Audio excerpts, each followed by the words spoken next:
hopefully that will.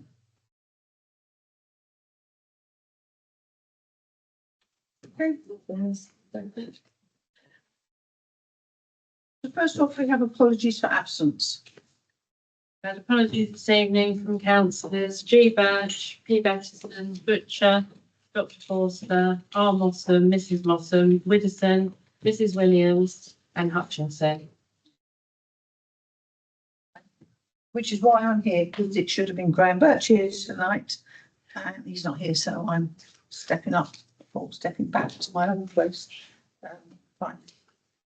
Item 2 is members' interest to receive any declaration of interest from members on the business to be transacted. If anybody's got anything to declare, I think because I'm a leaseholder and I'm a food vendor, potentially. yeah, right at the time we'll sort that one out. And of course, if something pops up during the meeting, you can declare an interest at that point. Item 3, minutes of the last leisure committee, which was on the 20th of March. If anybody's got anything they want to say that is not included in the current agenda. Can I just make an observation, please? Sure. In as much as we're documented here as being SDDA, and we're not, we're the SPAA, Sandhurst and District Allotment Association. Just you know, not being pedantic or anything, but I mean. I can see that, yes. That's a typo, Bill. Yeah. Thank you for letting us know, that's fine. If that's the only thing that's wrong, that's great. So is everybody happy that I sign these as a true correct record? Seconded. But all those in favour?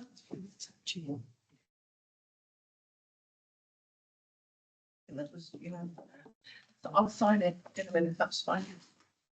Item 4 is large events. To confirm the date and format of the Armed Forces Flag Raising Day, which is, date is. So the RMA has come back and confirmed the 23rd of June, which is a Monday, be at 2 o'clock on that day. Okay. You'll remember last year that the RMA were not able to do a speech because they had to not speak publicly, that and the Freedom March due to the elections.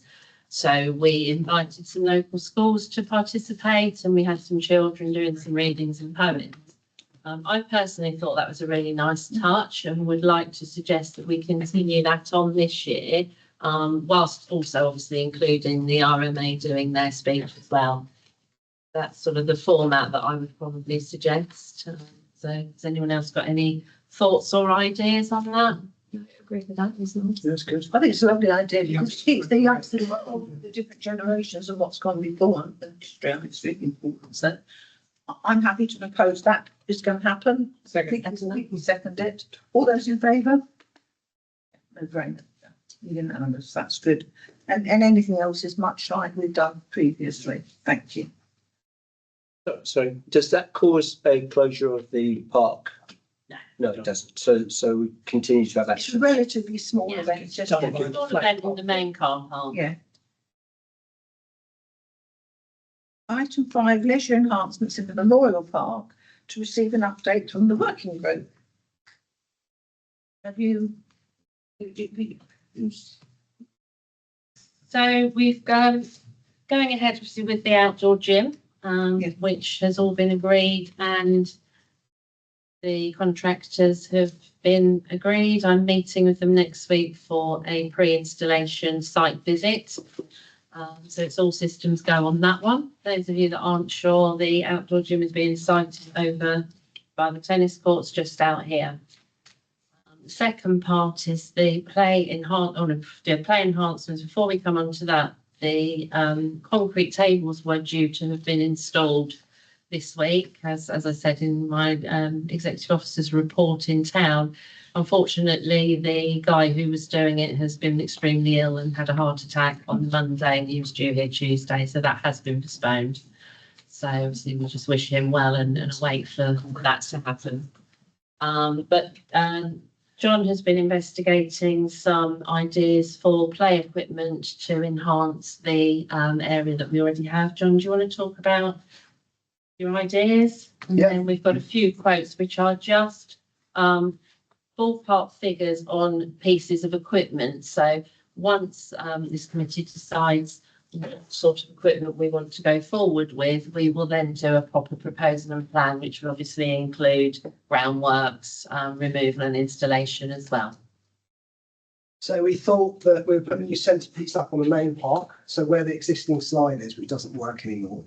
So I don't know if you've seen this, but kids get stuck, it doesn't actually work. So we thought a new centrepiece on the hill, which would be a new tower with a new slide and a couple of other sort of forts or something which connect to each other with a climbing wall and some nets. There's some quite amazing equipment out now. You can get 3 towers, one supplier's had, with like a pole vault. So you hold a pole and then you leap across this pole to the other side. And there's a whole host of different ideas. There's some good things there. So that was the main idea. And then going to the younger playground, we thought where the swings are, there's 2 problems. There's not an inclusive swing, so we thought about including inclusive swing. I don't know if you've seen them like a racing car seats, which is good because it includes for older kids with sort of learning difficulties as well as physical disabilities, but also able kids can use it. And then we thought putting next to that just an ordinary swing, so an older sibling can actually swing with their younger sibling as well. And then next to it, including a trampoline in the ground. They seem to be very popular. And then there is a question over the wheelchair swing, because we might not be able to get this new inclusive swing in the space if the regulations have changed. You now need more space. So there is an option to remove the wheelchair swing. And I know that most people would think, gosh, we don't want to do that. And neither did I. But there's a couple of considerations. One, it doesn't get used. It gets used once or twice a year. That isn't the main problem. The main problem is it could be quite dangerous. Some people have said it's quite dangerous. Got to imagine it's like a 30 kilogram weight. It's not fenced off. Lots of people say it should be fenced off. And you've got 2 and 3-year-olds running around the park. And you've got a 30 kilogram, 50 kilogram swing with a wheelchair on it. I know. Can I just interject there, John, because lots of people don't say it's dangerous. One person who came out to view it said it was, and the play inspections that we have annually have never cited it as dangerous. There was Tim and Alan. But I agree with you. We don't want to. Yeah, so but we just need I agree. to, I'm just giving you information. So there's a consideration, because when the supplier said that, I thought actually there is a big weight running around. I would think twice about let's run off. So there are the options, and we've got some pictures. I don't know if you can get them up. I can't get them on the screen, no. Okay. So what should I do with that then? So it would just to give you some ideas. So one of the things that we have looked at was a big square trampoline that is embedded into the ground. So it's flat to the ground. And the sort of price we're looking at for that sort of thing roughly is around 5,500 to 6,000. John has mentioned the slide, and that is coming in from this particular supplier for around 13 to 14,000, depending on the design we choose.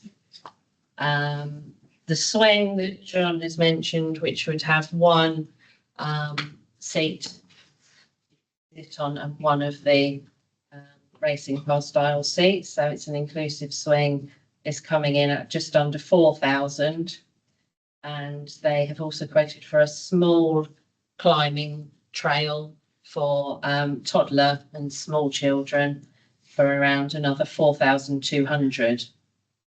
So as I said, these are just rough suggestions and prices at the moment.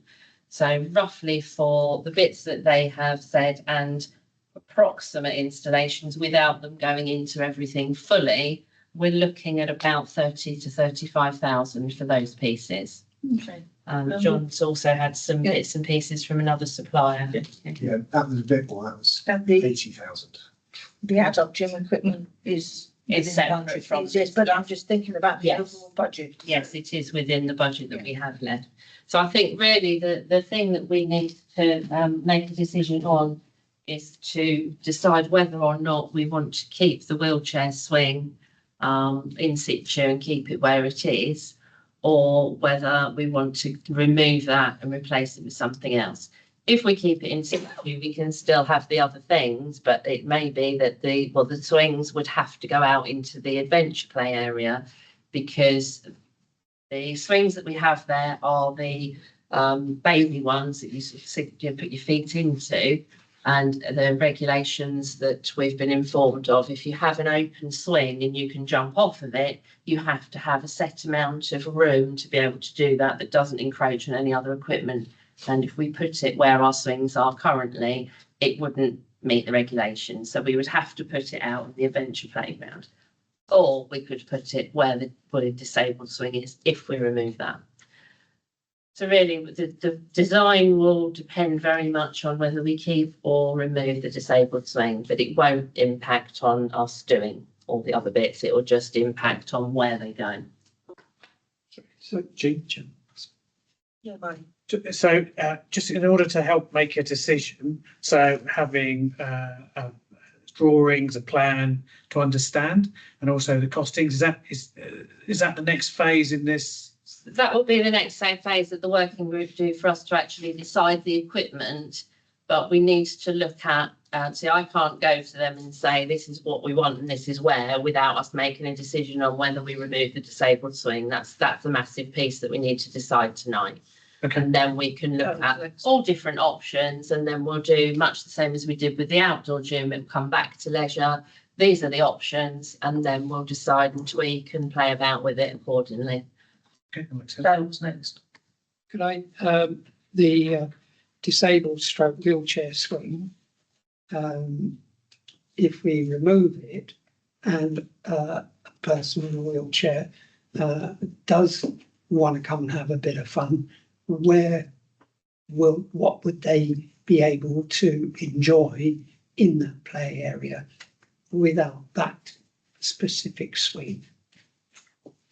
Can I just give some thoughts to this? Yeah. Because having spoken to suppliers, because I appreciate the idea is not good. You think this is a terrible idea, but there's things to admit. So when you come with a disabled child, it's what you have to do is you have to come to the office, pay a £20 deposit, get the key. Now, when you're doing that, there's an option about There's not so much the kids, straps, because you have to. They have straps. yeah. And then you also you have to have someone supervising in the park at the same time. If you've got two kids, so it's quite difficult. You can come all together.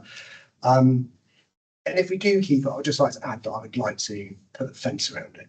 I think that would be the safest thing to do. So, I wanted to say something next. Sorry. How long ago did we have this at the piece of equipment Wheelchair installed? swing for I think it's about 7 or 8 7 or 8 years, and I think it's probably, if it's been used half a dozen times, I would be surprised. Yeah, I think rather than taking away from what we currently have, I think if we were to relocate the current set of swings, we're only adding value to the equipment that we already have, and again increasing the opportunities for everybody. We're keeping the park inclusive. I think by removing that piece of equipment just to provide another piece of kit, we're taking a piece of equipment away that from what I've seen recently, it's in very good condition. It's that and the roundabout are the newest things we've had installed in that play area. yeah, no, I saw the boxes and the skip the other day. But that's No, those two pieces. So that the piece, the disabled swing and the roundabout that's in that area are the two newest pieces in that area. Okay, yeah. Mike, you want to say I'm something? sorry, you answered the question 12 times. I think whoever's. I said half a dozen times, it's just not used. Yeah, No, it's so that was the question. we got pressurised into doing something for people, something accessible, and somebody offered to put some money towards it for their grandchild. It didn't happen. Nick, Yeah, is it too much effort to actually have, Mike asked whether we're going to get diagrams of, sort of layouts of how this is all going to fit together. Is it too much effort to do two diagrams, one with the disabled swing and, what the layout would look like with the disabled swing still there, and another diagram showing what it would look like without the disabled swing? Because it's quite hard to picture this all in your mind without having something on a piece of paper with a layout or up on the screen or something. Is it too much effort to do that, or can we get that done? Well, the people who are going to do it, I would imagine, will put together plans, won't they? Yes, they'll be putting them together. And we will tell them what we want, so I But don't. can they put together two I plans? would think so. You know, an alternative, you know, option A and option B Yeah. as a picture to me is much easier to make a decision. Clear. Yeah. Prefer the decision. But it's whether we want to do that, whether we want to keep something that isn't actually used. And we have to bear in mind, we keep deferring and deferring. This project started a long, long time ago. But we had hoped to have some things done by this summer. We're not really heading towards at this moment. Hazel, If we took out the disabled swing and put in the inclusive swing, is that the same as the swing that they've got at Snaplow Park? Yeah, similar.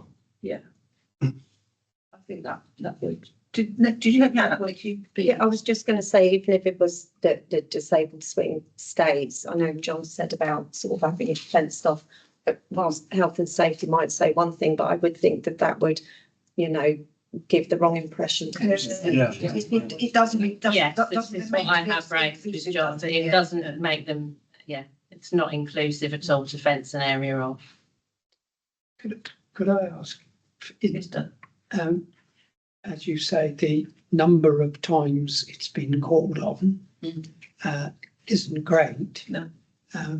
Should somebody, should we remove it and somebody to call and ask where is the nearest? Can we make sure that we have that information available, that if there is a wheelchair stroke disabled swing Well, we in said another try to find location, out. we would be able to pass that information on. We were told by the suppliers they are very, very rare. Yeah. There's very few. Yeah. And I'm not sure I know of any Yes, others. I don't know of any Probably for others. the same reason that it's not being used. There's a specific place, I think it's over in Maidenhead, I can't remember the name of it. Yeah, well, but it's a long way to go. But it's a specific play area Yeah. for Same. children with different disabilities. May I make the suggestion that we do seriously consider removing it and keeping the play area with the new inclusive swing? So are you actually then looking for a proposal? Yes, I am. I'm sort of making a proposal in my own inimitable way. I'm happy to second that. So could I just ask a question before you? Yeah, sure. On the inclusive swing, how is it completely out of the question for a child in a wheelchair disabled to use it? They would need to be lifted into it. The new one, you mean? You're saying the inclusive swing? The new one or the old one? The new one. Yeah. Sorry, the new- if you were to get rid of the old one and use Yeah. the Yes. inclusive. No, the new one would just have, the new one will have one open swing and one cradle swing. So you couldn't, but the wheelchair one, obviously you can enter in your wheelchair. There would be no facility to do that. So the child would have to be transferred from the wheelchair into the cradle. Yeah. Thank you. Which could prove a problem on, and also on the age and size of the child, Yeah. because the parent may not be able to lift them. So, yeah, that's something else to consider. I think given that it's not currently used, it does seem a bit of the white elephant sitting there. Oh, Thank you, sorry. I know that the council can count how many times it's been used because of the people, people coming in and asking to Yeah. use the embraces. But have there possibly been times where it's been used and they've not required the braces? But you can use it without the ties. Yeah. It's locked up, so you can't use it without coming and getting the key. Okay. from a security point of It's view. almost like the fence, isn't it? It's at the weekend. Well, they can't use it at the weekend, and that's the whole point. The cafe have the have They do. keys and things. Yeah. But it is Do very we now difficult. have do we now have a? My Position of suggestion is that we independent. do remove it and replace it with something that is an inclusive rather than a wheelchair swing that would be more accessible for more people than a wheelchair swing, if that makes sense. I'm happy to second that, okay. Just get two. All those in favour? Really difficult one, So, sorry. Yes. I think, because it's a tough one, but it's a difficult. It's a tough one, I agree with you. Those against? Abstain. Oh, you're against, Palmer's against. So it's one against. So we will go ahead with removing the wheelchair swing and looking at putting something that's inclusive in its place with another swing. And then we'll go forward from there. Pretty happy with that. Yeah, obviously, because you voted for it, so that's really good. So just to, could I just summarise? Yeah. So we now know the space we have available. Yes. And the next thing we should see, as Councillor Edwards said, is a plan of the suggestions. Yeah. Thank you. Hopefully for the next legislative meeting, it will come. But I'm sure the working group can do some work on this in between whilst we can have. Yeah, absolutely. Yeah, okay, that's fine. That's good. Okay, 5B, to consider holding a volunteer day to encourage councillors and members of the community to get involved with the enhancing of the play areas, like cleaning it up, maybe, I don't know, whatever is required. Yes, cleaning it, painting some Suggestion things. was made, and if we can get people involved, let's get our community involved. I'd like to suggest that's a really good idea. Second. Vicky was first. All those in It was my suggestion on the thing. I know. So so of course I'm going to second. in favour that we'll put something out? Yeah, let's do it. Yes, thank you. So we'll put something out on our page and on. Yeah, Facebook. I'll liaise with the grounds team and get a date. And also see what we can actually get people to do. Yes, they will be running it. Yeah, of course, yeah. You can't just turn up the paintbrush and start painting. No. No fun. Are you casting aspersions on my suggestions? I hope not. Number 6 is football summer camps. It's to receive a presentation and a request from a football coaching company to hold summer camps in the Memorial Park at Annex 1. And you're going to speak to this, aren't you? Yes, please. Thank you. Hello, everyone. Thank you for having us first and Remind foremost. me your name. Aaron, Aaron, that's right. Aaron and Joe. Yeah, so what we are looking to do is partner up with Sandhurst Town Boys and Girls Football Club. I'm a volunteer dad who my daughter plays for under 8s and regularly visits Palms Cafe every single Sunday for an ice cream. So thank you for that, Palm. But I'm a local resident, and what we wanted to go and do is provide a camp, as I said, combined with Sandhurst Town Boys and Girls Football Club. Where we can offer a camp for all. The reason for it is every single half term or every single summer on our parent WhatsApp chat, there's always questions of where can we go for a camp? Is there an all girls camp? Is there an all boys camp? So rather than going back and forth and seeing where the best camp is, we thought the best thing to do was to try and join it with Sandhurst and obviously have it on the doorstep. My coaching background is 20 years professionally in professional clubs. Also moved to America and lived there for 10 years and started a football company there. So I'm well versed in regards to football coaching. And like I said, I want to try and make it a two-way partnership with ourselves and Sandhurst Town, making it more inclusive for everyone, the residents, but also raising the profile of Sandhurst Town Football Club as well. There will be, I've spoken to Chris in regards to maybe joining up and hopefully I think you sent something to your hand in regards to supporting it, but I'd also obviously like to go and offer discounts for Sandhurst Town residents and Sandhurst Town football players, and it's going to be just more of a fun-based. Everyone can come and try and get everyone involved as much as possible. The long-term goal of it as well would be involving parents. So Joe, who's also done coaching before, he's a PT, but would also like to go and promote some healthy living with parents coming over to do some sessions as well, football based or fitness based. And we also thought about making it inclusive on a Thursday where parents can come and actually, obviously, because it's a big park, can have lunch with the children and again, make it as inclusive as we can. And even go a step further in regards to coaches for Sandhurst Town. Obviously, with my background, it would be great to have local coaches come out and learn almost how to conduct camps alongside us as well. So it's more of a whole package where we can do it with Sandhurst Town Boys and Girls Club. Because at the minute you're looking to run it 3 days a week in the school holidays. Correct, yeah. So we don't want to do 5 days. We want to do like a Tuesday, Wednesday, Thursday, because we think 5 days. And 20 to 30 children, and also allowing for disadvantaged children as well. Yeah. And Sandhurst Football Club have been approached to use their facilities for the camps. Yeah, I have had confirmation from Chris, who couldn't be here this evening, that their agreement will be to provide access to changing rooms, toilet access and the committee room for somewhere to check in and out, and a dry space in case of bad weather. He's confirmed he's happy to do. And so what we're looking at, oh, yes, Mike. It's all right to ask questions? Yeah, what we're looking at, yeah, a minute, what we're looking at is to consider the question, so about what the charging is going to be, because obviously we'll go to the council as well. Yeah, Mike.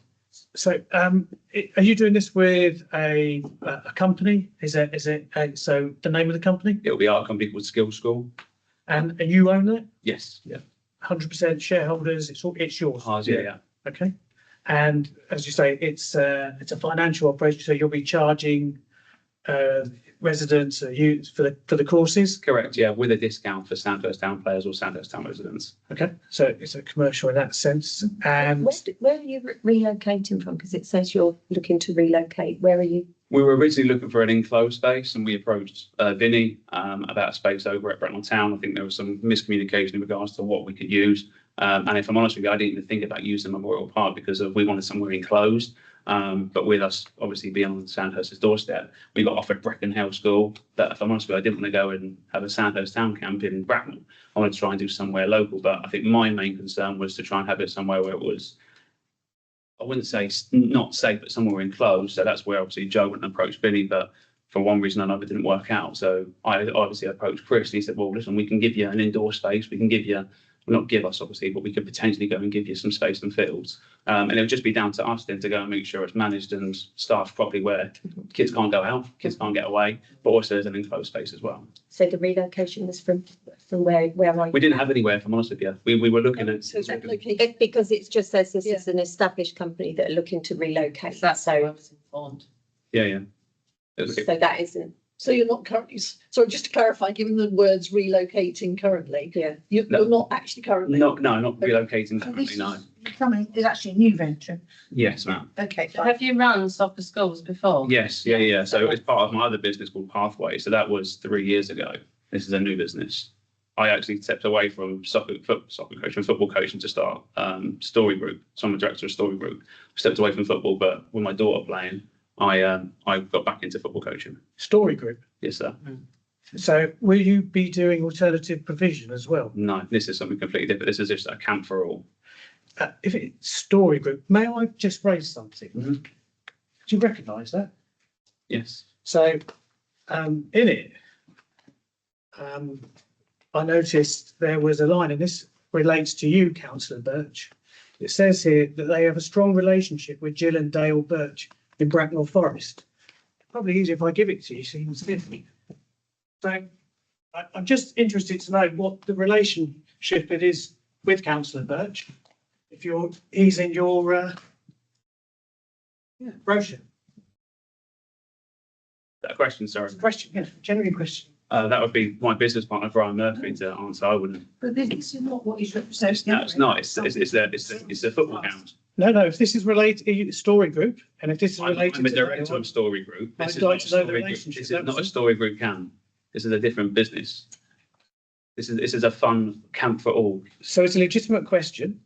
If you're a director of a company, Yes, that company references one of the councillors yeah. on this committee, it's a legitimate question to ask it and to follow Okay. through. I'm sure you would want me to do that as a resident, if you live in Sandhurst, to make sure everything is above board. Okay. I wouldn't be able to answer it without my business partner, Brian Murphy. I think that's a really good point then, because if there's a connection, as Councillor Birch has been named in it and his wife, it would be sensible that we review that. So do you have a relationship with? I don't have a relationship with him, no. It's just, There's no conflict. There is, because if he's a director of a company, If his business. Are you sole director of the new company? Has got got, skills, the can buy him with Joe, yeah, but my directorship for Story Group is with 7 other people. Which is a different company. It's completely different. Company with a different. This is nothing to do with this, with a football camp. At all, so this is not actually, I get where you're coming from, but it isn't relevant to this particular The thing. reason, Can I clarify? Yes, Dale, please do. Having seen the names of people, when Councillor Mrs. Birch and I were on Bracknell Forest Council, we had conversations with, and I met with Peter the Creams, Richard Williams and Brian Murphy when we were borough councils. And that was to do with because my wife was the chairman of the strategy and scrutiny commission for children's services back in those days, and I was the executive member for adult social care, and I have no connection with. I'm sure you'd agree. In my capacity as a town council. I'm sure you'd agree, Dale, it would be unusual if you were a councillor to be named in the marketing material. I wasn't aware of it, let me put it that way. Which is why I didn't raise it as a conflict, as an interest question. I brought it to your attention. Yeah. I still think it's worth pointing You out. brought my attention, But this is. I clarify, it's completely different. but it's it's for at a totally different time, for a totally different reason, etc. And certainly, were I being asked to support the work that Story were doing at that time, I would support it again. We're not talking about we're talking about something No, completely different, different, yeah. with different Comes directors. completely different. Okay. Can I ask a question, please? Yes, Dan. Ages of children you're targeting, 7s to 14s, under 7s, under 14s. it's fine.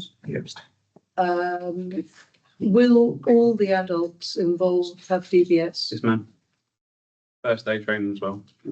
That was my next question. Thank you.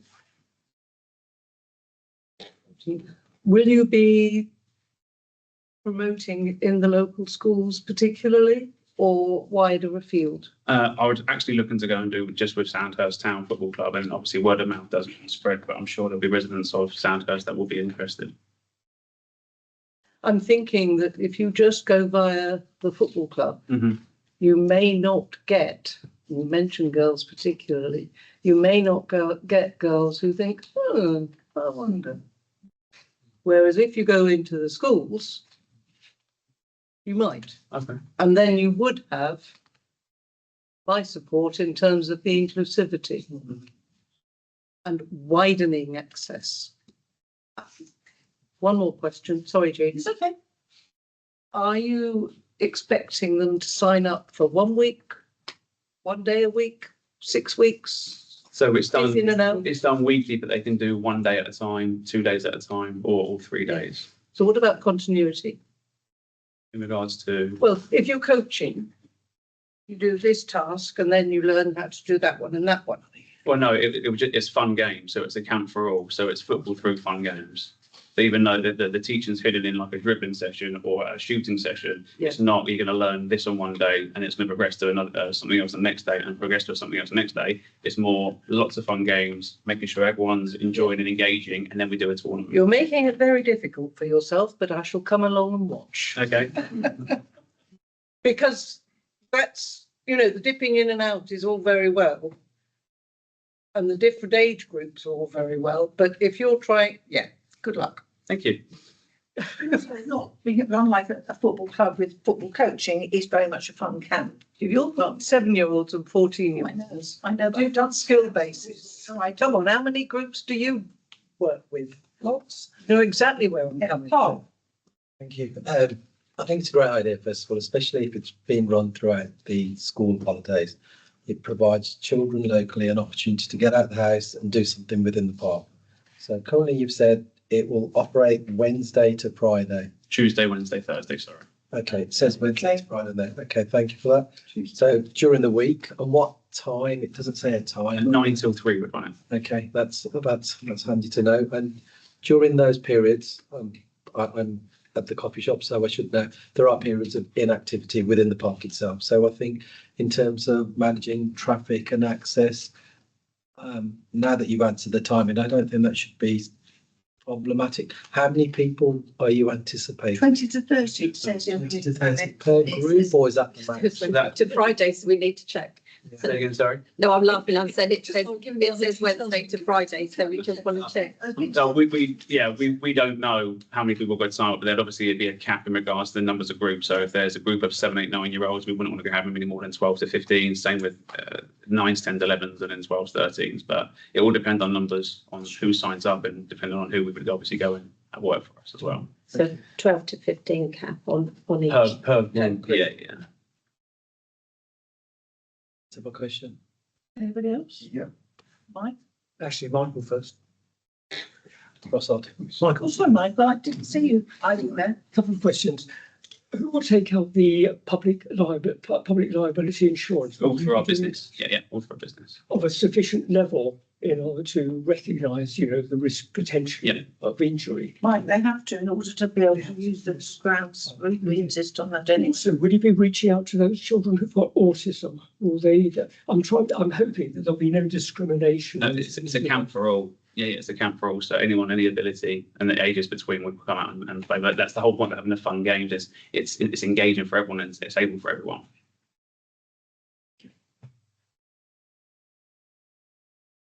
John was John, you can Mike. So it's a simple question. It's not on any of the documents, probably for obvious reasons.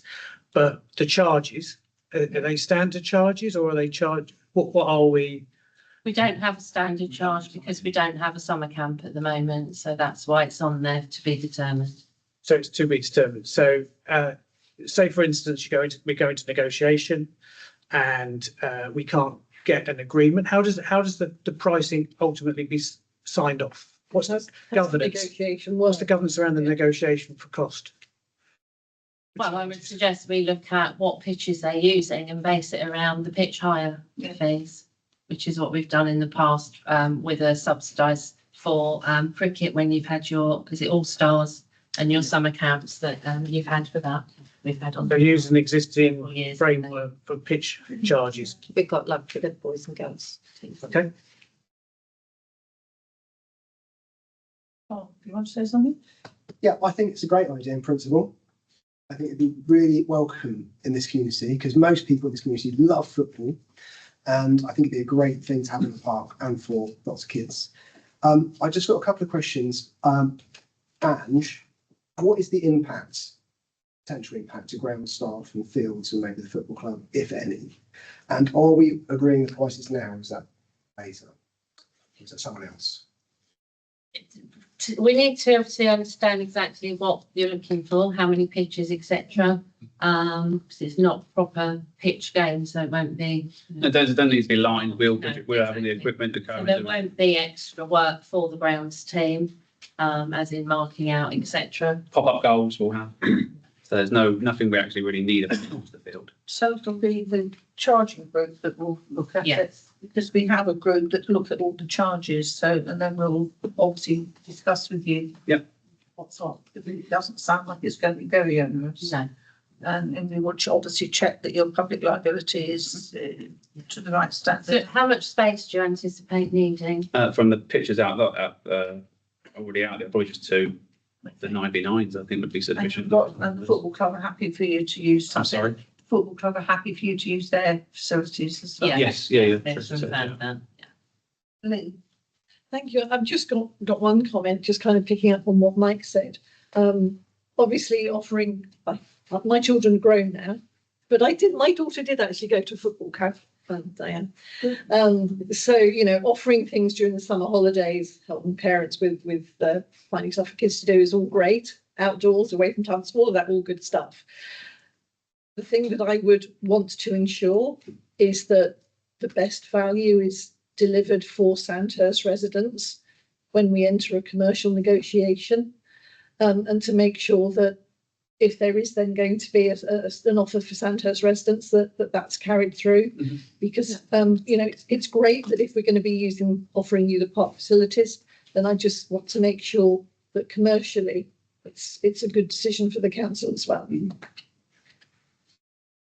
The only other comment I had, but actually you answered that, was the space. taken up, because that's important to remember that in the summer holidays, you know, how busy the park gets, etc. Don't really want to exclude residents from. I think two pitches, I think there's more than enough space for everybody.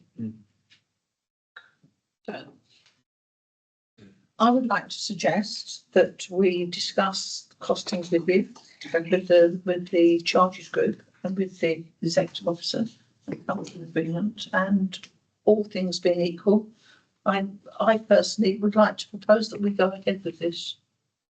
Do I have a second? I'll second it. I have a first, all those in favour? It's unanimous, okay, so we'll,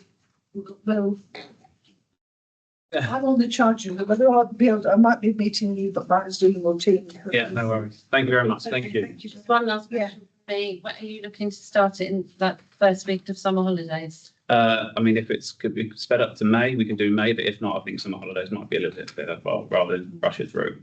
I think we push to get. Yeah, I think so. I don't want to rush it, so. Yeah. Okay, Alrighty. The A staff direction. Perfect. Lovely. Thank you so much. okay, thank Thank you, everyone. Thank you. Please feel free to leave if you don't want to stay. Thank you very much, everyone. Thank you. It does get more exciting. We'll stay. Thanks. Thank you very much, guys. See you later. Thank you. So what's your friends? Joe. Thanks, Joe. Thank you, everyone. Thank you.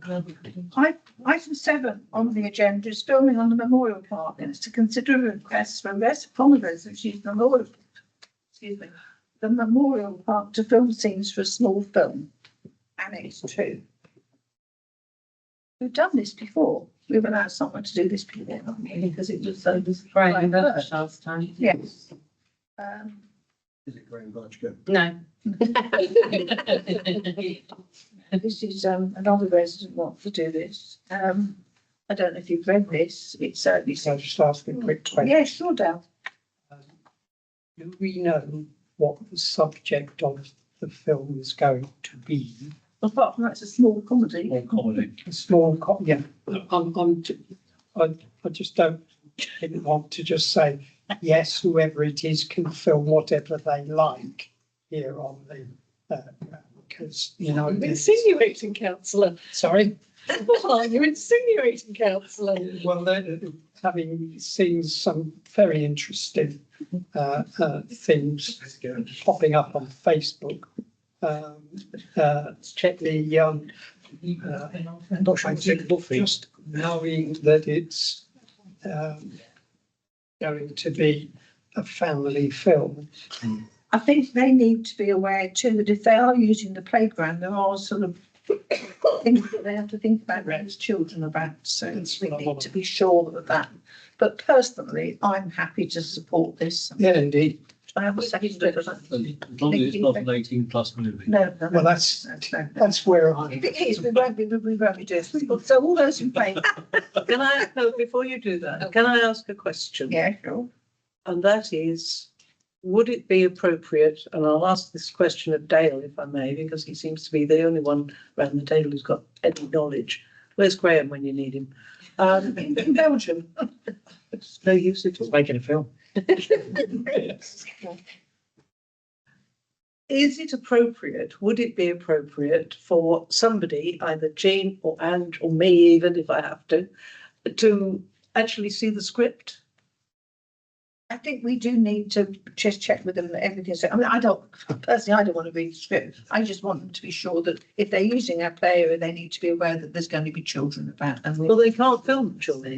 They can't even. no, they can't film children. No, they're going to have to work around that. Yes, And but I still think make sure somebody should have sight of what they're going to be doing. Subject. Yeah, subject. I think. Yes. I can't, in all honesty, agree to that until somebody has said, I will look at it. Sorry, Ange, that means you. So I have said that we'll make sure that it is going to be suitable. Yeah. We will check that out. We will not just allow anybody to come to the park. Good. Thank you. I made the suggestion. It's been seconded. Go on, Chris. Executive officer to review the script and give it a mark out of 10. Its artistic merits. Chris. Yes, before Might we get vote far. on it, who would actually be responsible for actually the content eventually. I mean, if they came along and started filming stuff that we wouldn't approve of, who is responsible for that? I mean, We'd stop them. There's somebody on the button and the ground staff was out. MIP. so we'd have to have somebody there to actually be there at the time Well, not all. Well, so, to monitor it. well, it's, We don't do anything else that's on the At the end of the day as well, they have given us the courtesy of Yes. asking. Yeah. They could just come and do it Yeah. and we would be none the wiser Yes. if they came out of park hours. I was Until it came up Until it- Dale feed. If they'd not asked us, And there is We wouldn't also, have known. I know, if they there is also asked us, little we have no value. responsibility. There is little value in seeing the script beforehand, in as much as it's of interest, so it would be fine. But it's a bit like the military. When the camera starts rolling, the first thing that goes out the window is often the script, and particularly with a comedy. And the last thing you need is somebody that doesn't understand that environment standing there saying, Yeah. "Oh no, they've missed 3 words." No. It's just not okay. So, The reason I'm saying this, I mean, I volunteer at a National Trust property and they've got policies on people coming on site to film. The reason for that is because they have had occasions when people have come to, they've been asked if they can come and film, they've done it, and when the things finally edited, things gone out, it's actually been, it hasn't met the, well, not say risque, it hasn't met the criteria, the values of Yes. National Trust in this case. So if somebody was to do that here, they have asked us, so we have a responsibility to make sure that anything that comes out of that does meet our values. And we've got no way of checking that, have we? well, Well, we can have a not look. anybody else who does anything on the park, because it's a public park. I would say in support, it's not like they're not entering into a commercial contract with us. They've just given us the courtesy of asking. And I would like to think, being glass half full, that because they've given us the courtesy of asking, that it would be a reputable film. If there was anything dodgy, not really friendly, I don't think they'd be asking. Okay, so I'll go back to my proposal and I had a seconder. Those in favour? Those against? Abstain. I'm staying. So that's all in favour, 1 abstention. Thank you, everybody, for that. And the next thing is the cricket square renovation. This is, we've agreed to this in the past. Yeah. We've now got some quotes and Scott, I think, is maybe going to talk to us about it. Hi, everyone. My name's Scott. I'm just one of the subcommittee members. I'm also a coach. I coach under 13s at the club. Essentially, Simon's gone out and gained some quotes from different companies. No, I think we did. Have you got that? Yeah, we got the quotes, yeah. So have you guys seen the quotes from reference? Yeah. We got the quotes, Simon didn't get them. Do you need me to say anything else? Or? Is there a recommendation? Yeah, Simon's gone and got some recommendations. It's not on there, it's in the message of it. Okay, we can't identify who the contractors No, are, please so don't. we can't have recommendations, I'm Well, afraid. it's not recommendations. It's more that Simon's gone and spoken to some advisors within Surrey County. Yeah. So they basically said both quotes. Are you happy for me to? Yeah, I've got a bit to add to that, because I have had one of them come back to me, yeah. So he's basically said both quotes looks good and in broad terms are competitively priced. His only concern with these types of quotes is the lack of performance quality at the end of each of the work stages. So coro, scarified, top dress. And for example, an uneven coring can leave a rippled surface, which will show through over time. And as it did at Sutton Cricket Club a few years ago, I always like to see the wording in the tender specific or the contractor's quote similar to all works, materials and finish level services will comply to ECB, Sport England, EQS high standards. And then the other advisor came back and said, I've had a look at The two quotes, which seems similar. The one thing that stood out was that neither mentioned laser levelling of the square, which is in the council document, and in just 3 tonnes of loam will do little to correct levels. And based on the information above, it seems like it might be good to confirm with the preferred supplier that the laser levelling will be undertaken and that the works will fully comply with the ECB Sport England EBS high standards. So those are the two advice. Yeah, so I've gone out to the 2 contractors and only one of them has responded to those questions. So regarding the performance quality and the stages, their response to that is after completing the colouring works, we would scarify in 3 directions, removing the risk of leaving any rippling and at the same time preparing the seed bed. Will all works materials be finished to the levels that ECB Sport England's high standards? All our works would conform to the standards for wicket renovations. We only use specific materials that have been approved for cricket square renovations. And will there be any laser levelling of the square? No, we would drop spread the Broughton loam as this provides an even spread of material. To be able to laser level the square, we would need to be installing above 50 millimetres of loam, as any less our grading boxes would not have the materials to work with. Installing 50 millimetres of loam would require us digging out the existing material, rendering the square out of use for 2 years post construction until the surface has been compacted and grown properly. So I suggest you probably don't want it out of action for 2 years. But those are sort of the answers that one of the suppliers has come back with, and so the other hasn't. Is that A or B? They just come back. A's correct, because that's. It's been, but it's irrelevant Well, really, yeah. because we need to. Well, only if one of them's sort of given a quality Yes, yeah, and the other one hasn't. yeah, yeah. But it is B that has come back. It is B that's come back. Well, I was going to suggest that given they're very similar, that given that B is cheaper, we probably want to go with B. And as they're the ones that have actually come back with answers to the questions, so they seem to be more reliable, I would like to suggest that we go with option B, quote B. Do I have a seconder? Mike? All those in favour? That's everybody. Unanimous. Thank you. Thank you very much. Next item is receive a request for a food vendor. Oh, sorry. Sorry, Simon. Sorry, Simon. Scott. Simon just wanted to ask when the fire accident was going to be taking place, so we can just start planning for that. You just want When, the fireworks event was going to take place. yeah, that'll be, you'll have a session in a minute when we go around the table for any other questions Yeah. about the cricket club. This is just Specifically purely about that this at bit. the minute, yes. Thank you. Food van, to receive a request for a food vendor to operate on the park annex 4. This person has been through an awful lot of stuff on Facebook in the last 2 or 3 days. I don't know if anybody wants to say anything about this.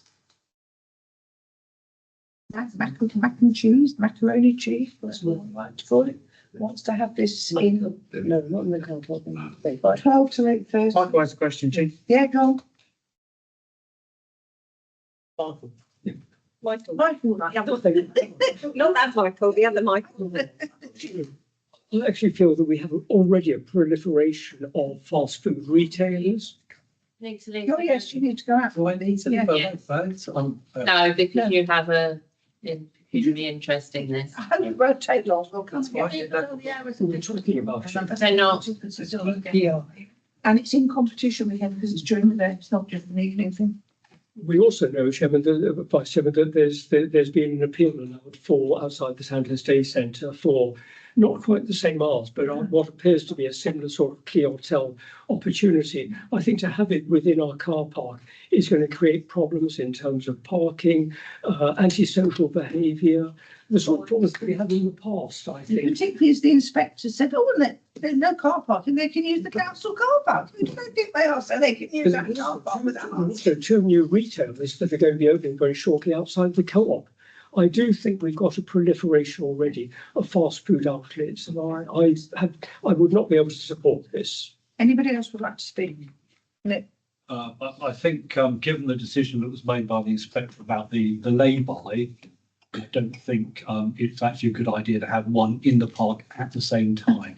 So, I mean, if they were operating different hours, then that would be a different thing. But the lay-by is 5 till 10. Yes. Yes. And this is, And this was 12 till 8. So there's a crossover of 3 hours there. Yeah. So I think that puts them too close together. we do have a responsibility for current leaseholder who's actually open during the day. Yes. Dale, you want to say something? I certainly can't support a food vendor in the car park. And but it was interesting to note in the inspector's report a number of points which, if we as a council, and I need to look at it in more detail, may wish to challenge the appeal decision. And there is a reason for that. If you, But Dale, we can't actually talk about that. yeah, Not talking about. but it's germane to the food vendor in the car park point, because if you check the planning policies, it's a very interesting way the lines are drawn. And the memorial park itself, the car park, and to the other side of the Yorktown Road is classified as countryside land. And to put food vending equipment in the countryside requires a different consideration of policy. So in this food vendor in the car park application here, I cannot see it being compliant with the correct use in the countryside. Point one, and point two is that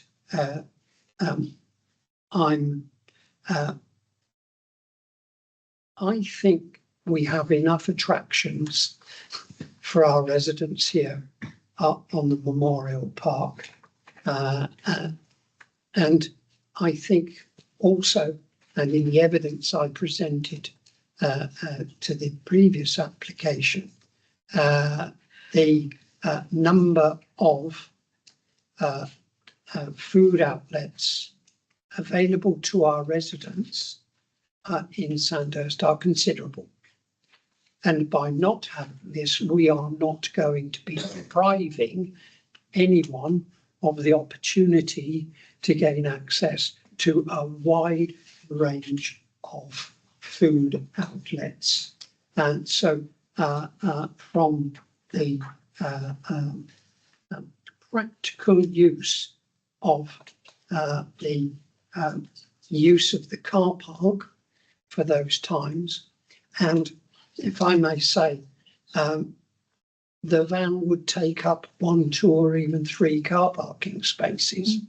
And I'm sure you will understand that quite a few days of the week, that car park, it needs those 2, 3, whatever it is, parking. So I think to provide that, to reduce the number of parking spaces and to provide something that is not screaming at me as being needed, I won't be supporting. John, next. Yeah. Dale, I thank you very much for that. I don't know about the planning about countryside, but I would question why we then allow food vendors at the bonfire nights if that rule applies. So I don't see that as a reason, but if that is a reason, then it would trump it. But I actually think this is a great idea. I think it's a lovely van. I think it looks nice. Whenever I've gone out to residents about the kebab vans, they've always said, if there was a different type of food vending, I'd be interested. If it was a pizza or an artisan food van and give us a bit of option, I would welcome it. And I do as well. I think it looks good. I think it's relatively healthy. Also, the problem with the kebab van is he put his slot away from the council offices, so that was closer to residents. I don't know what the proposed bit is for this, but I envision this closer to the park. I think it's very park looking, and it fits into the park. If we can move it, people can come across. It is at different times. It's at lunchtime until about 8, I think the proposed time was, so even people are in the park. It's a different option. It's a relatively healthy option compared to kebabs and curries. The owner is from Sandhurst. I think that comes into it. I think that'd be really nice. And I don't think it matters that we rejected for that thing about that. It's a different location, it's different food, and residents want it, and I would love to support it. Thank you for your input, Nikki. So I thought that the request was actually to have it as Pies Acre, not the Memorial Park, not this car park. Was that? That's correct, yeah. That's correct. Yeah, it's at the Memorial Park, so the It's still whole, back. the whole It's of still it back. is the Memorial. Because I get Oh, not having it in this car park because The height barrier. height barrier. The height This is- barriers are at Pies Acre as well, it's no. Yeah, but this car park is obviously going to get a lot more use. I mean, kebab van is what kebab van is. But I agree. I think it's nice. It's proved like quite popular amongst residents. I certainly don't have a problem with it. I think it would be good if we can't offer this at Pies Acre. Then is there a suggestion that I think there was a coffee van or something down at Shepherd's Meadow? I know that's not our domain, but you know, it's still To us, Bracknell. yeah, but still, That'd be the better. Yes. better place. but to do that. So specifically Pies Acre, that makes sense. Yeah, that makes So sense. Lee, thank you. I agree with Nikki and I agree with John. Never thought you'd hear that, did you? Never thought you'd hear that. Panels out. Yeah, I agree that I don't think, and thank you for the clarification that it's Pies Acre, not the Memorial Park car park immediately out here, because I don't think that would be a good site. But to offer something that is not a kebab, that seems to have been sort of well received by residents, away from residents' houses, unlike the kebab van. It's off the road, it's got inbuilt parking at Pies Acre. I don't see a valid reason not to support it, so it gets my How are vote. they getting it? How are they now? going to get in and out? To be worked out. That's to be worked out. Because who's going to open the? Seriously, barrier? those nuts and bolts of the issue is next stage, you know, that's. Yeah, That has a big impact on the decision because does. they're not, the site is not accessible at the moment. Okay. No. We do not give anyone a key. No. So what's the height of the barrier versus the height of the proposed van? Barrier's 2.2. And the height of the proposed van is, I'm not sure. About 3. Sorry.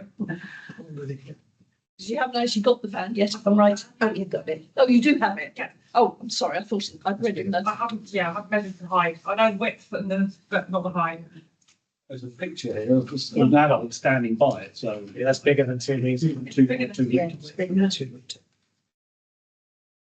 The times are up for negotiation to stop with clashing and things, and the menu's done, so it doesn't impact on cafe or anything.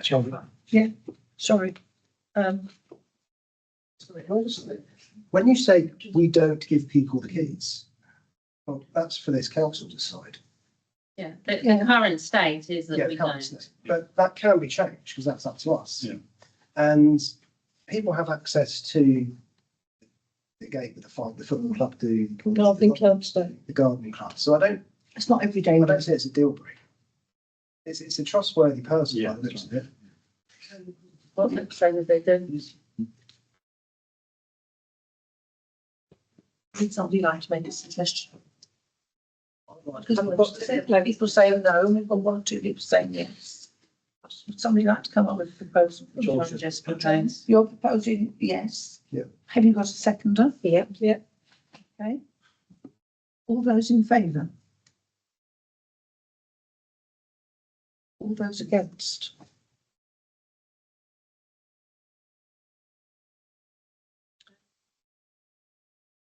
Oh, I've never had to do this before, but I had the casting vote and I voted against and I will continue to vote against. I'm sorry for those that want it. It's possible we will look at it in the future, but at the minute, because of the difficulties with the height barrier and the fact that we've got another one outside, I don't agree that it's a good use of time or space. Would somebody like to let,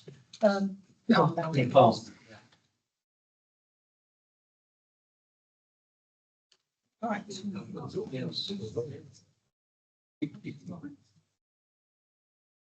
Item 10, Bottom Meadow, to receive an update on the traffic management report from SD Sport and Education Group. Over to you, Ken. Thank you.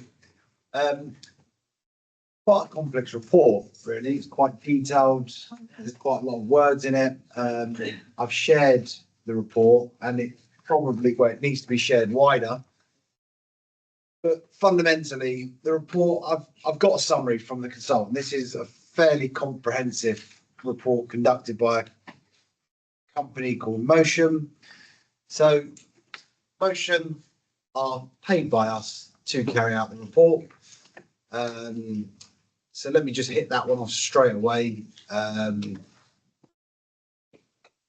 fact that we commissioned the report and the fact that we paid Motion to do the report doesn't influence what's in the report. This report goes to the borough and I would be more than happy for this council to go out and do their own traffic report and for us to pay for it. Just to knock that one straight on the head before we get into the contents of the report. So if you want to commission a report as a council with another company equal to Motion, I'll pay for it. Just so I don't have to say that this will justify this being manipulated in any way, shape or form. So deal with that first. Second, you're not going to like it in simple fact because they don't see there being a parking issue in capacity terms. Now, that's not saying people don't park like idiots on certain times, because they do. But that, in the context of if there's 100 spaces, this report says that at no point on any scenario do we get anywhere near touching capacity in this area across a number of locations, across a number of scenarios and events. Now, Bramble Forest Borough Highways Department and the head of highways, James Turner, was getting pressure from somewhere and somebody or some group because he had an intimate knowledge of our games. And I've never known in all my time for an officer within the council to know so much, like the minutiae, but he demanded very, very specific data points be monitored, games, specific games. So he had a lot of input and a lot of sway over Motion's days of monitoring. So this is James Turner, Bratton Forest Borough Council, telling Motion when to survey, what games, what days, passive days, specific fixtures. So it's, again, I think you probably go and do a data access request between James Turner and Motion, and you'll uncover the level of their communication, and you can probably see who's giving James Turner the pressure as well. But fundamentally, they've done the report and it doesn't frame the narrative. There is, in their eyes, not a chronic parking issue at any time on any fixture. And some of the fixtures, to give context, they were fixtures that were high attendance fixtures. So they were picking, for, I don't know, say Merthyr. If Merthyr came to play us, that wouldn't be a particularly big game because Merthyr would fuss in their fans, and not many people are going to travel from Merthyr. To give context, they were picking games like Marlow, Walton and Hersham, local games that would bring a big interest, a big spotlight and a higher than expected parking demand to the area. Across all the survey points, they never saw that. So that's that report. And you can share it. If you want to get a second opinion, we'll fund it. Crack on, no problem. And I'll come back in here and you can dive into it and get into it. But that said, do I go on to my next bit or solutions? It's an information item. We just it just kind of gives a bit more. So look, so the survey's been done. The survey is the survey, and you can, if you've got the time and you want to read it, it's there and it can be read. It's a very comprehensive report. I've also provided a summary from the director of motion, technical director, to give a very top line summary, a couple of paragraphs. It kind of just condenses the report. It's there. Put it out in the domain, share it with whoever you want to share it with. General public, really doesn't bother me. That's that. But that said, look, I know people park like idiots, and we want to come up with what we want to dissuade people from doing that are coming to our games, to our ground, is dissuade them from parking in this direction. So we're going to close what is our main entrance at the moment. Okay. We want to discourage people coming down the concrete path and into our ground in that direction. And a few years back, we got permission at one of these meetings to upgrade the paths up by what would be the... Yeah. And so you'd get to it by, I think, a path down in this direction. We're going to open up the old turnstile that was in operation for a number of years. Now, on a few fronts, we want to push parking to Piesacre, and we are entering dialogue about the possibility of opening Shepherd's Meadow for match events. So effectively, we want to take the parking from there and put it over there and out the back. That's what we want to work towards. We will, and it was pre-agreed, I don't know exactly when, but I'm sure Ange can get the minutes up and put it out there that when it was agreed for us to upgrade the path, we are going to do that work, improve the path this summer. That was in 2021. 2021. So a while ago. We will do that, open that turnstile, improve the path. We already control the lighting up in that path from our ground. So our solution is to do that, move our entrance. So we take people away from kind of the Park Road area and move them out that way. That's one solution. Now, in the year that I was away from leading the club, the current group, or the previous, Andy Hunt, was parking everyone out on the meadow.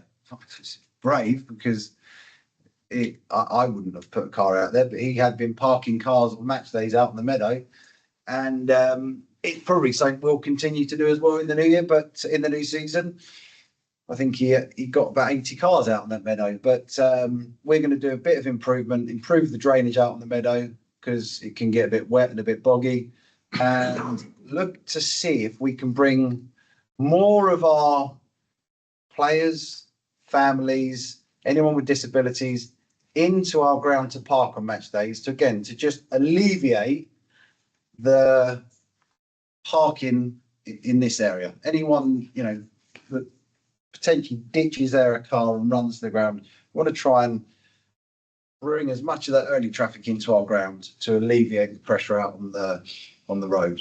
So there's some solutions. There's some solutions to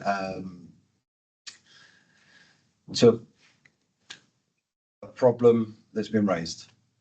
Can I ask a question? I'm not au fait with the inside of the football ground. I only came in and helped Nikki, so not a visitor. So when you say, sorry, you said Andy got 80 cars on the meadow. So where do you mean by that? So there's a whole parcel land. It kind of between the back of our pitch and the railway line, there's a roundabout, guessing in width, about 50, 60 metres of depth, by about 130 metres in length. So it's a fair old area. And you said that's where Andy's had cars parked. Yes, he's parked cars. I mean, I never used to park cars out in the meadow because, yeah, I didn't. So does that explain maybe some of the speeding cars issue? But anyway, that's a side matter. Okay, so you've already had 80 down there that we weren't aware. Okay, all right. Thank you for clarifying. So at the back, he had been parking cars out the back. I think, you know, if there is a problem and we can get more cars in there, in terms of the speeding thing, on a match day, speeding cars probably on a match day won't be an issue. On a training night or in the daytime, when I would imagine that's probably when cars would speed, but can't imagine on a match day there'll be speeding because they come in. The gate only opens for very set periods of time, and they typically go down in a train. Kind of, there's more than one car going down during match days, but that's it. So, sorry, can I ask a question? Sorry, Chair. So was he charging? I don't think so. This was That's all why I free. put it back. Free because he wasn't charging. Chairman. I won't be charging, by the way. Down. Yeah, I think I need to declare an affected interest because as I've just read here, this is about a possibility of a planning application coming in. I'm chairman of the planning committee and I'll take no further part in this. Okay. Because if an Because application this is comes about, in, this is the I part C about wish- Tanya. Okay, yeah. I won't be voting. Okay, that's fine. These will be the same. Are you on the planning committee? The same thing apply with it? I'm not chair of the planning committee. But you're on it, why aren't you? You can't have no planning committee being able to speak about anything because otherwise there's no point in having a planning committee. And also, can I just point out, when we've done things before, we haven't had this because obviously the cricket club have recently put in for planning permission and David declared an interest that was on the planning committee, so it's not necessary. No, okay, thank you. And you are only, No, that's fine. you are only advisory anyway, and you're not the one who gives the planning permission, so don't cause. Of course. Okay. Freshly trained. So, we're a bit. So when they're at this meadow, they're going down from the path. Yeah, I mean, to be And fair, then- down by Palms, Because I see it going down, obviously not in, and then how to get round to the meadow. bit. just literally go in our main gate, round the back of the clubhouse, straight down. We've got like where our gas tank is. It's round the back. There's an opening out onto the meadow. Yeah. So, I mean, historically, there was 7v7 pitch over the back, kind of in the back corner. And yeah, I suppose in the good weather months, he's parked on it. So really, it's you're asking permission. Oh, no, listen, I don't actually need to ask permission for that. Okay, so we're on I can do it. Okay. No, I'm not asking for permission. We're parking on yeah. that meadow. Would be one of the other things that we do need to look at though, this. Can I just ask the EO a question? Yeah. Sorry, this is a very specific technical question. This is all in line with the lease that we have with Mr. Steinmore, is that correct? So that's all part of that. So he can do what he likes on that piece of land, that's correct? My red line title boundary. Yeah. There's nothing to say that he can't park cars within. Yeah, that's what the it is. already. Just for clarification, is that the land between the stadium and the railway line? Yeah. Yes. Yeah. On Google Maps, it shows the mud patch. Yes. It used to be all scrubby and stuff, and it all got cleared off some years ago. That's of its time. Yeah. Yeah. One of the other things that I'd like to just say though is that I know you're back dealing with this now, but while Andy was dealing with it, there was nobody on the gate, nobody managing it, and it's causing massive problems. We do need somebody to manage. Listen, at the end of the day, Andy, contrary to popular belief, running a football club doesn't make you a millionaire. Well, no, of course it doesn't. It just makes you very poor. It made him very poor. Yeah. He couldn't do things like that. No. So, we will we'll make sure things are manned and opened and the right number of staff on the certain things. Yeah. Can I just add to that? I have had some conversations recently with Vinny because we were in an unfortunate situation where a tournament occurred with us having 2 days' notice, and in fact these two having 2 days' notice as well, because it was booked by Andy and no one was informed. To which we then had to work out what was going to happen because it was a Friday in the school holidays. Obviously, we had 3 separate clubs throughout the day, regular clubs here, so our car park was busy. And through sort of chatting and sorting things out, the car park here was actually manned, and the football club eventually, and then people were encouraged to park in Pies Acre and leave this clear. And that was when obviously I liaised with Phil as well at the allotments, and we cornered off area of the parking between the Scout Hut and the gardening club so that the allotment users had somewhere to park. Now that didn't work because people being people were letting football coaches, players, etc. And ignored the sign for allotment parking only and just parked in there. So what I would ask is, well, there's 2 things to my question really is we need to consider whether we allow that piece of land to be used for any things that happen during the day for tournaments, etc. So we need to decide whether we allow the football club to use that for parking. If we do allow them to use it for parking on tournaments where they're in and out of it very frequently throughout the day, do we specify that somebody has to control that parking? Because otherwise we are putting the allotments at a disadvantage on that. And also just that we do need to man the main car park on those occasions as well, because otherwise there are no spaces here for residents. We don't need to park on that, right? We don't need to park there. So we don't need to use it. We don't need to use it. Okay. We don't need to use it. Okay. That works. That works. Yes, But we're gonna have to. Yeah. And please, to that effect, we won't use that area there. If ever there's a conversation to be had about improving that area, we'd love to come back and have that conversation. But it's only parkable certain times of the year. It needs some work to make it better. And if that conversation needs to. Tennis courts many years ago. Yeah, and we'd come back and have it. the grating stuff underneath is pretty much all disintegrated, and we know it needs attention. And just off the back of that, just like to say that I have now had the information for the other tournaments that Andy Hunt had booked as well. So that is all in hand. Arrangements are being made, as Kane said, because one does clash with the tug of war competition, and arrangements are being made to use Shepherd Meadows for extra parking for that. Right, so item B, discuss parking issues, decision item. So what is the decision? So the decision It was is, going to be about that parking area Yeah, that Kane. but he's now saying he doesn't need it, so the decision is made because he doesn't need it. That's sorry? There's no decision to be made. There's no decision to be made. And the other one is to request permission prior to a planning application. Do we have an issue with them using that piece of scrubby meadow? It's not for that. It's not. Okay, sorry, okay. It's actually, Tell me about the planning application. it's not tell everybody about it. one for permission. Yeah.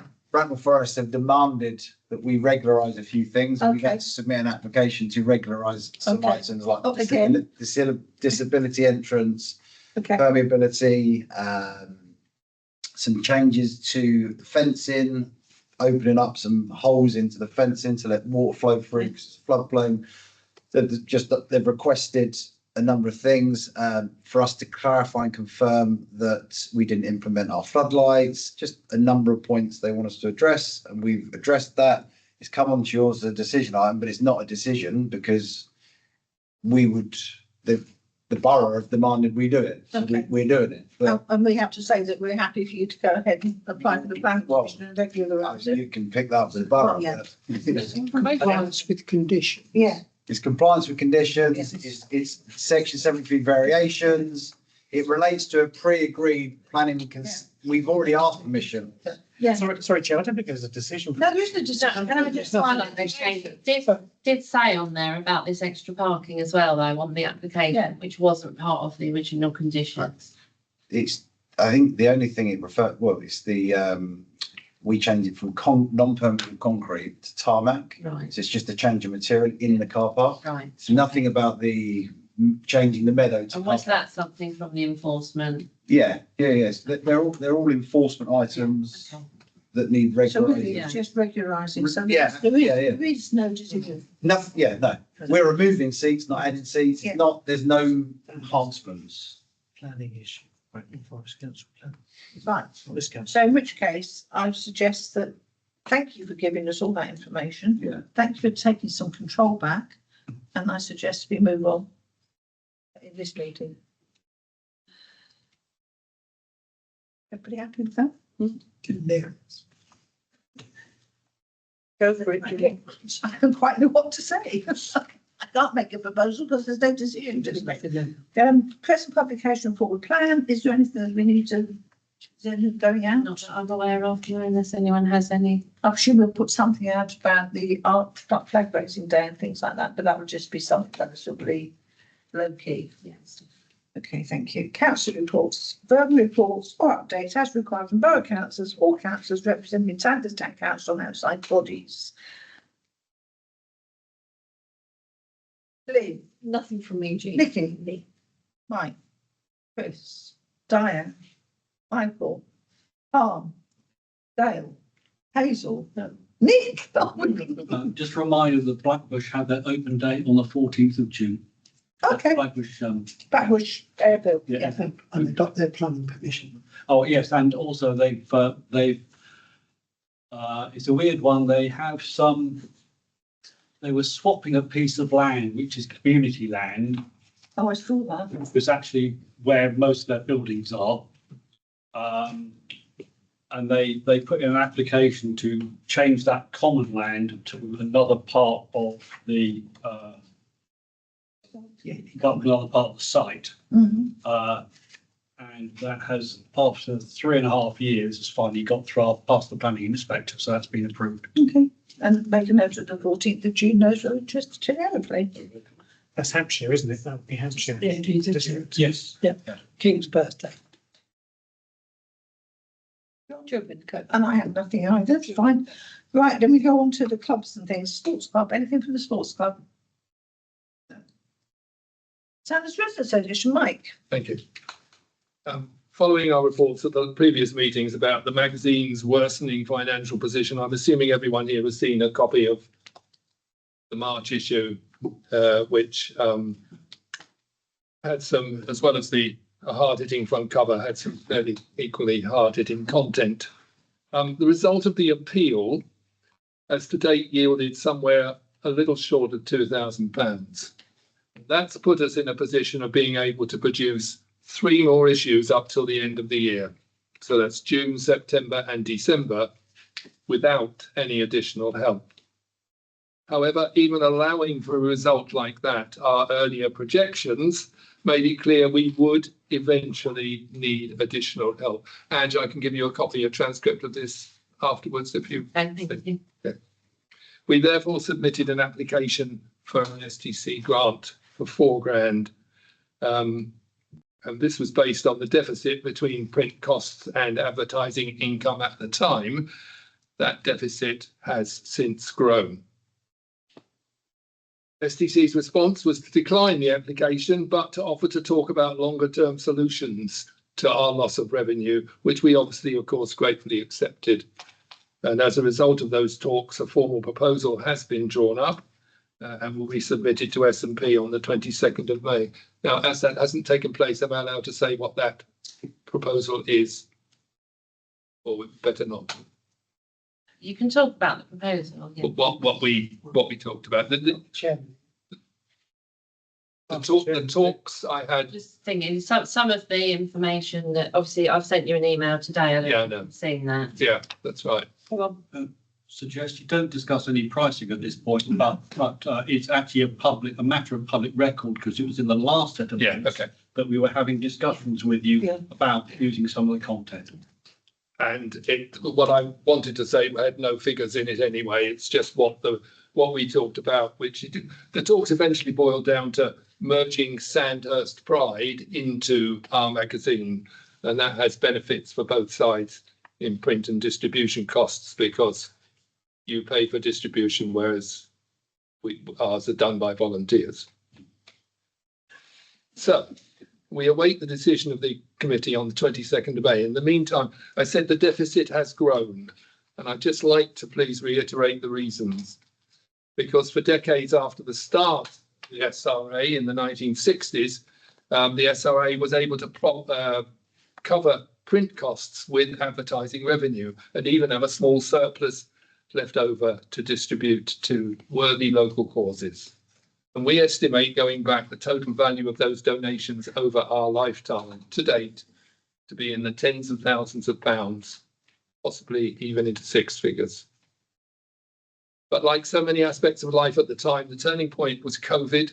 After the epidemic, paper costs rocketed, as I'm sure some of you will know, which we were able to initially contain from our reserves. But the killer blow was when advertising revenue started to decline. We are not run as a business, so we may not have been monitoring this as closely as we should have been, the wisdom of hindsight. But now looking back, it appears to have coincided with the arrival of specialised advertising magazines such as the Sandhurst Directory and later Foremost. We're not able to compete with the likes of these. They're run commercially, with paid employees, with wider circulation and lower rates. Although we argued and still do that people read the articles in the magazine and are therefore more likely to notice the ads, and although we might call on the businesses of Sandhurst to be loyal and support their local magazine, we really cannot blame them for placing their advertising budgets where they will reach more people for less money. We've been losing one or two advertisers an issue on a regular basis, and now almost half of the advertising pages are unpaid for. We do have other irons in the fire. For example, a recently retired local businessman is interested in joining the committee to bring some business acumen to the way we operate. But the amalgamation of Sandhurst Pride will give us some breathing space while we regroup. As I say, we await the decision of S&P. I'd like to make just one final point, and that's about residents' associations generally. They have existed in one form or another for decades, if not centuries. But the communities they have served have changed out of all recognition in the same period.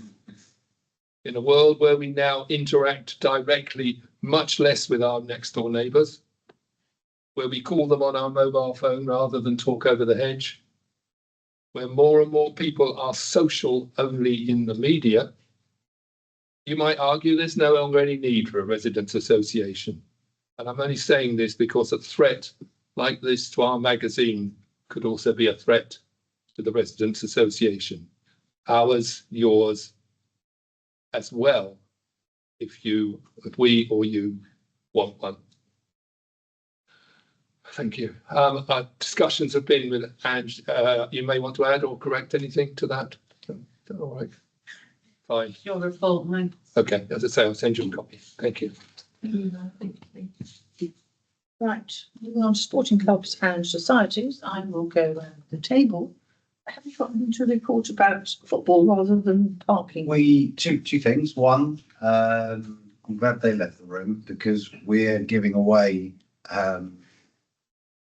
80 hours a week of free sports to there's lots of after school clubs, paid for coaching, paid for this, paid for that. When you talk about inclusion, that's not very inclusive to everyone. So we are going to be giving 80 hours a week to 40 children.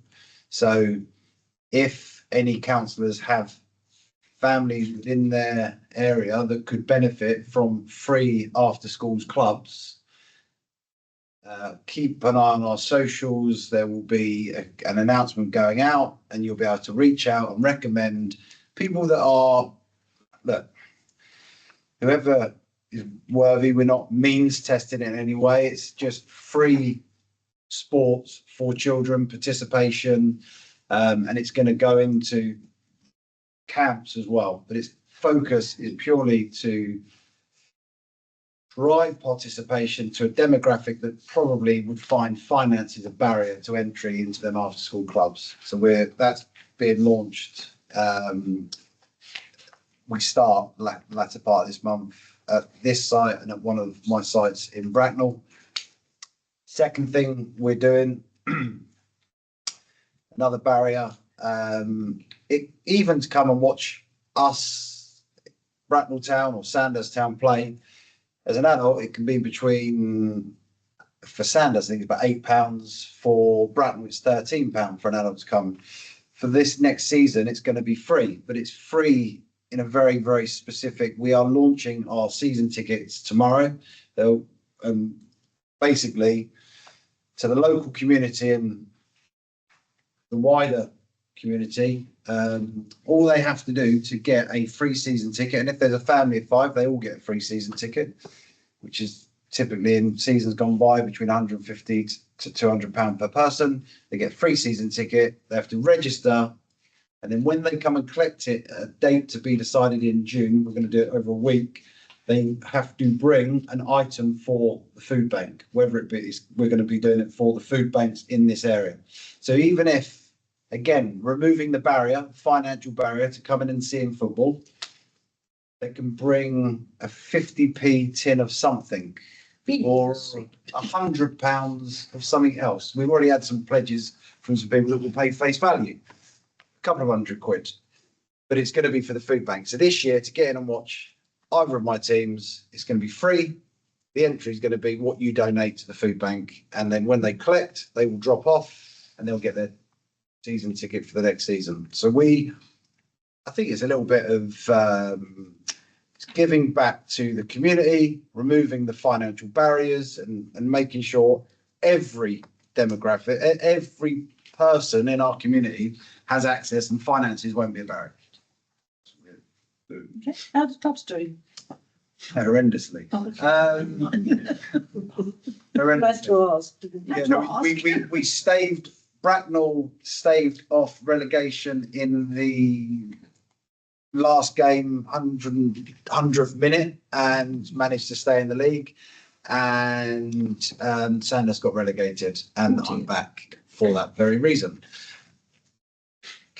I just wanted to ask for the 3 hours for children. Is there a way that you could contact, I don't know, whether it would be some through food banks or somewhere where you would get them specifically for children that are a bit. We're working with Matt Gamble of Bracknell Forest Borough Council that works in and through the schools. So we'll get it from there. But this is a thing. Some people can be proud in this scenario. So we are going to reach out to, through that, we will hit people that are really,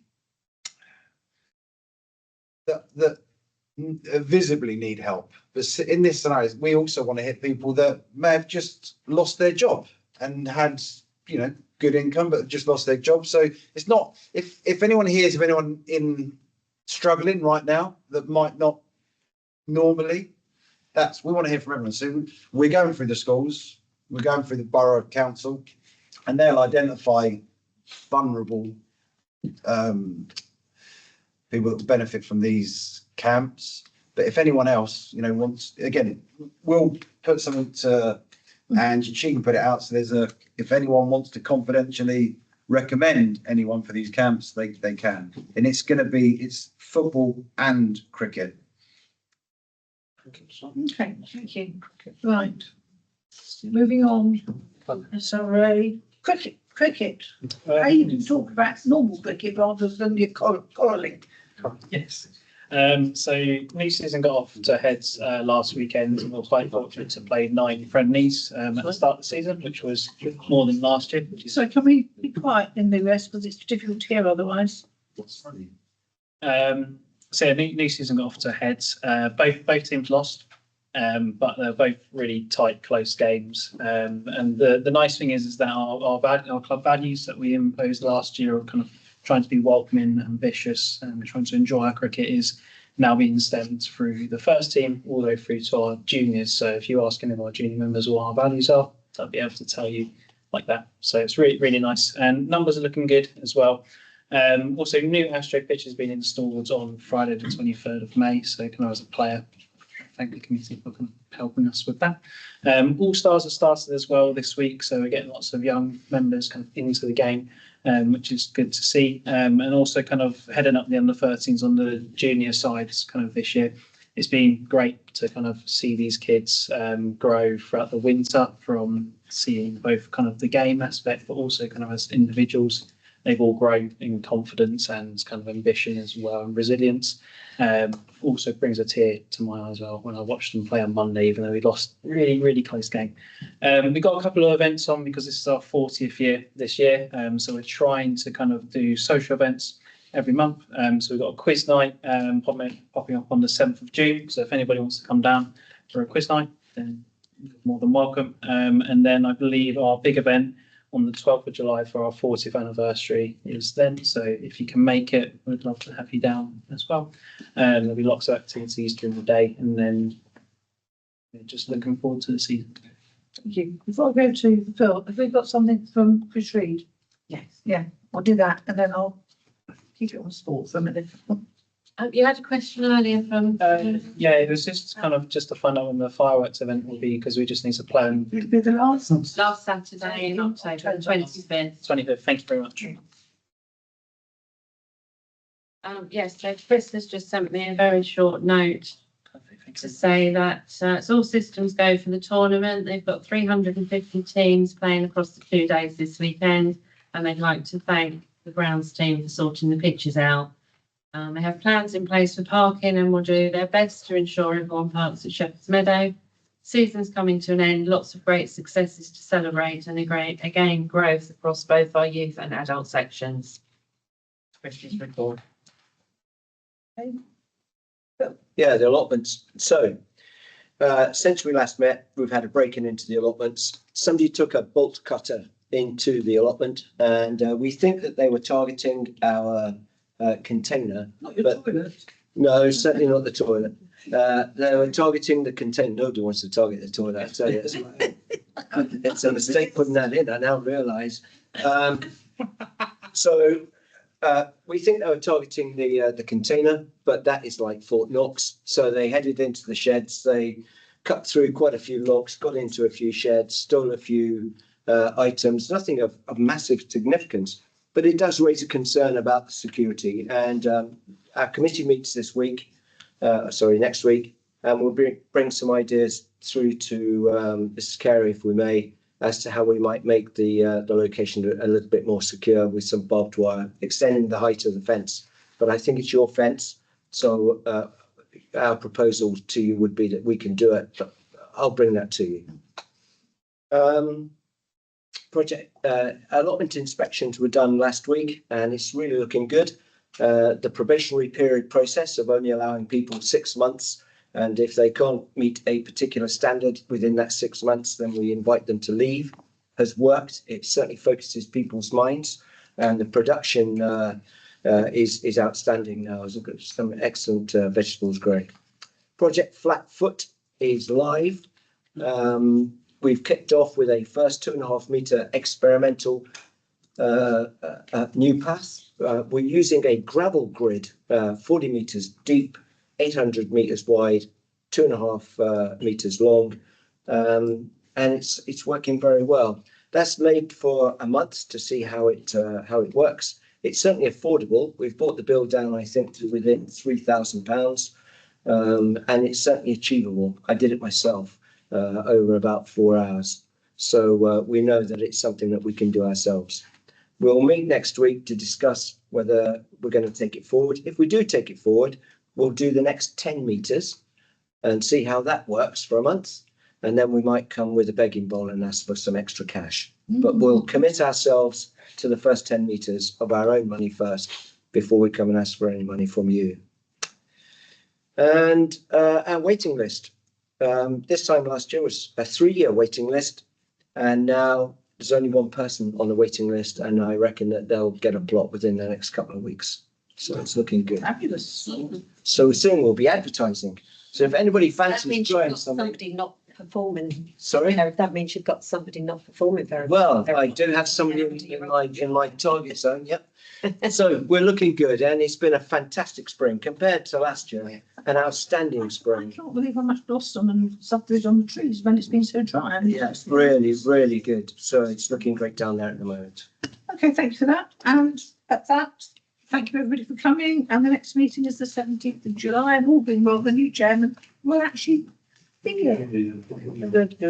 Should yeah. Thanks everybody. Everyone got What happened?